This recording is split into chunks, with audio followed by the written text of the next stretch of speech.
You lie there in the dark, eyes open, even though the room is trying to be kind and let you sleep. The ceiling above you is smooth and silent. No cracks worth reading, no texture that could become a map, just flat modern nothing staring back. Your phone is face down on the nightstand like a sleeping animal you don't quite trust. It hasn't made a sound in hours, and still you feel its weight. Not the physical weight, something heavier.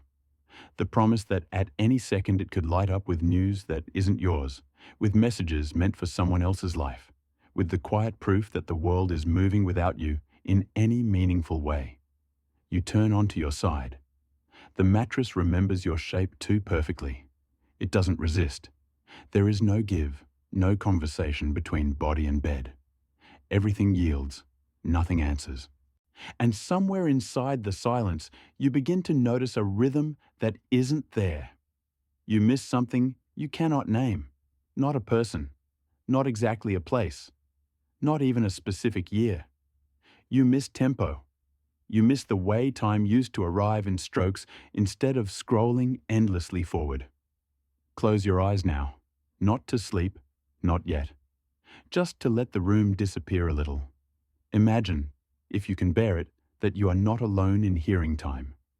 Imagine there is a bell, heavy bronze, green with age, hanging inside stone that has stood longer than anyone now alive can remember.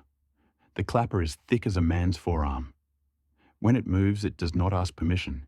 It simply speaks, and the village listens. Not because they are commanded to, because the sound finds them wherever they are. In the field, bending rye.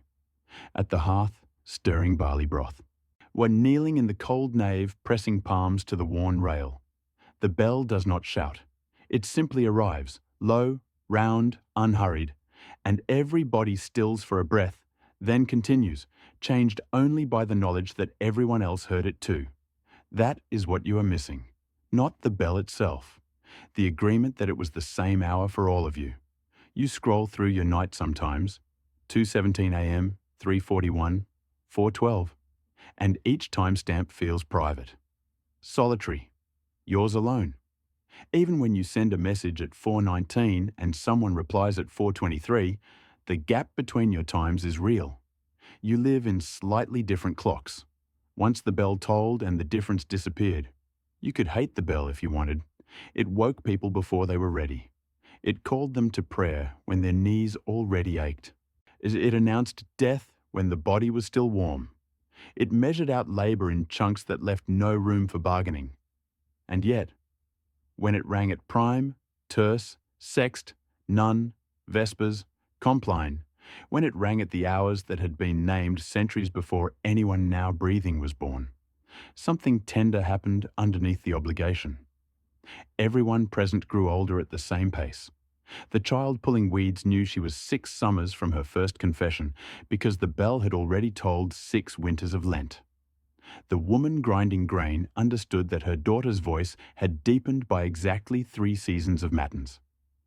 The old man carrying firewood counted the strokes and knew, without needing to ask, that the boy who used to run beside him fetching kindling was now taller than the ox yoke. Time was not abstract.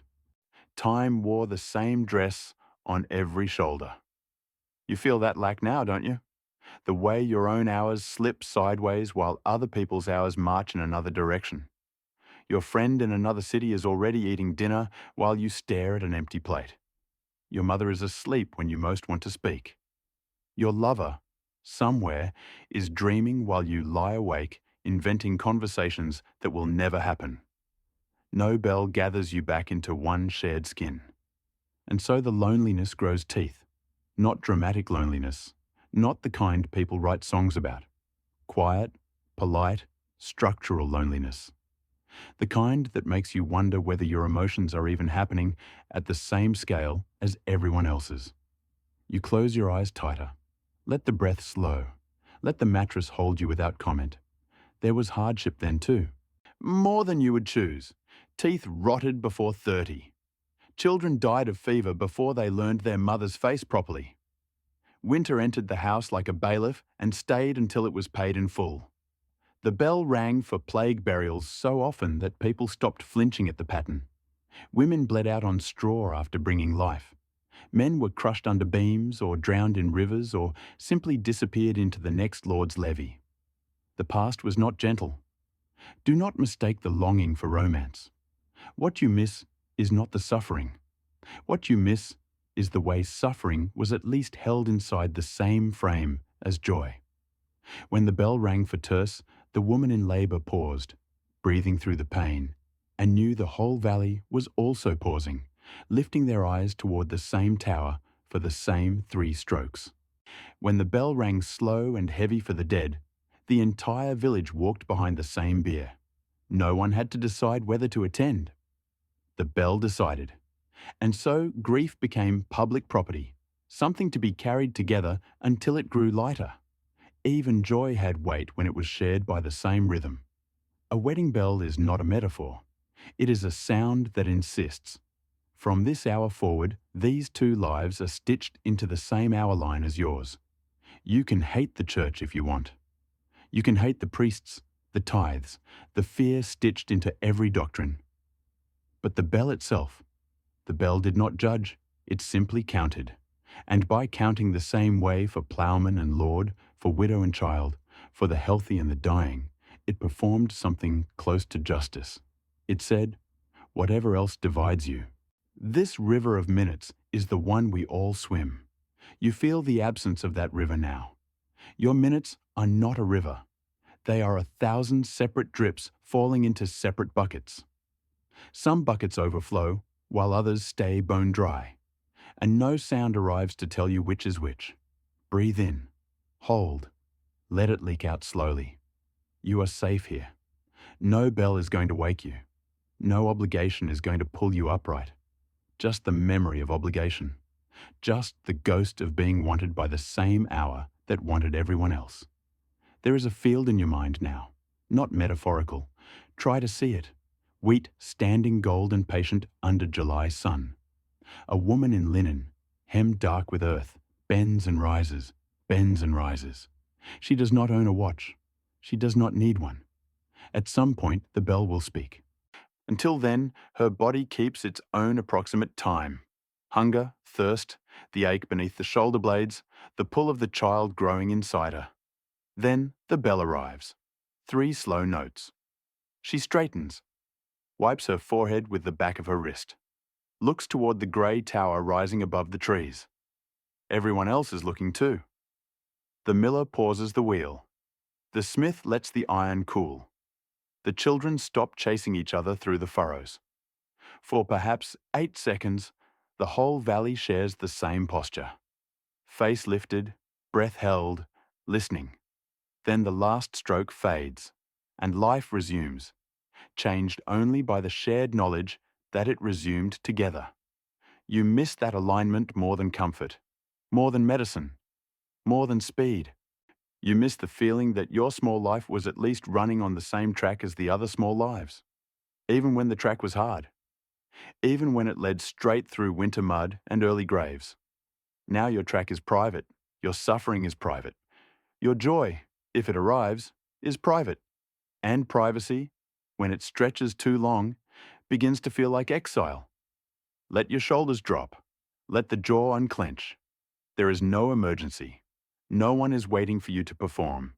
Just listen, inside the memory, for the bell that is not ringing. Feel how your cells still recognize the shape of that sound, even though you never heard it, even though no bell has tolled those hours in your lifetime. The longing is older than you. It is carried in the marrow. It is the animal part of you remembering when the herd moved as one body. When danger came, the herd turned together. When the grass was good, the heads lowered together. When the light changed, the eyes lifted together. The bell was the modern version of that instinct. A bronze throat crying, "We are still here. We are still here. We are still here." And every time it cried, the scattered bodies remembered, "We are still a we." You do not need to believe in God to feel the loss. You only need to be human and lonely and awake when the rest of the world is asleep, or asleep when the rest of the world is awake. The contradiction is painful but necessary. If you romanticize the past, you betray the people who actually lived it. If you dismiss the past, you betray the part of yourself that still hungers for coherence. Both are true. Both hurt. So hold both. Let the tension sit in your chest like wet clay. Do not try to resolve it. Just breathe around it. In, out, in, out. The bell is gone. The tower is probably a ruin now, or a boutique hotel, or a gift shop selling postcards of itself. The hours are no longer holy. They are slots, productive slots, leisure slots, sleep slots, scroll slots, and every slot is yours to fill or fail alone. No voice from stone says otherwise. And yet, here in the dark, you can still feel the old rhythm trying to find you. It is faint, like a song you heard once through an open window when you were small. You cannot remember the words, but the melody still lives in your throat. Try it now, not out loud, just inside. Let your breath become slow bell strokes. 1, 2, 3. Feel how the spaces between the strokes are as important as the bronze. The silence is listening space. The silence is where everyone else is breathing too, even now. Even though the bell is quiet, even though the village is gone, even though you are alone in a room whose walls have never heard a shared hour. The longing itself is proof of belonging. You would not miss the we unless some part of you still remembered how to be part of one. Let that thought settle, not as comfort, as fact. Your nostalgia is not weakness. It is evidence. It is the animal remembering the herd. It is the body remembering the flock. It is the soul remembering the choir. And tonight, right now, you do not need to fix it.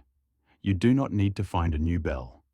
You only need to let the memory toll quietly inside you, until it is finished tolling, until the last slow echo drifts away and leaves behind, not emptiness, but stillness.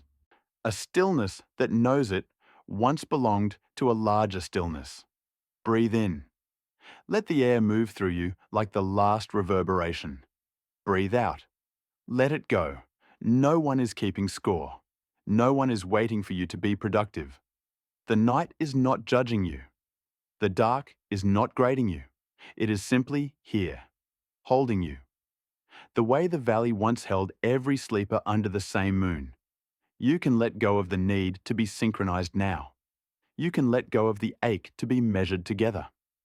Because even in your solitude tonight, even in this private dark, you are still part of the long, quiet choir of everyone who ever lay awake missing something bigger than themselves. And that is enough. That is belonging of a different kind.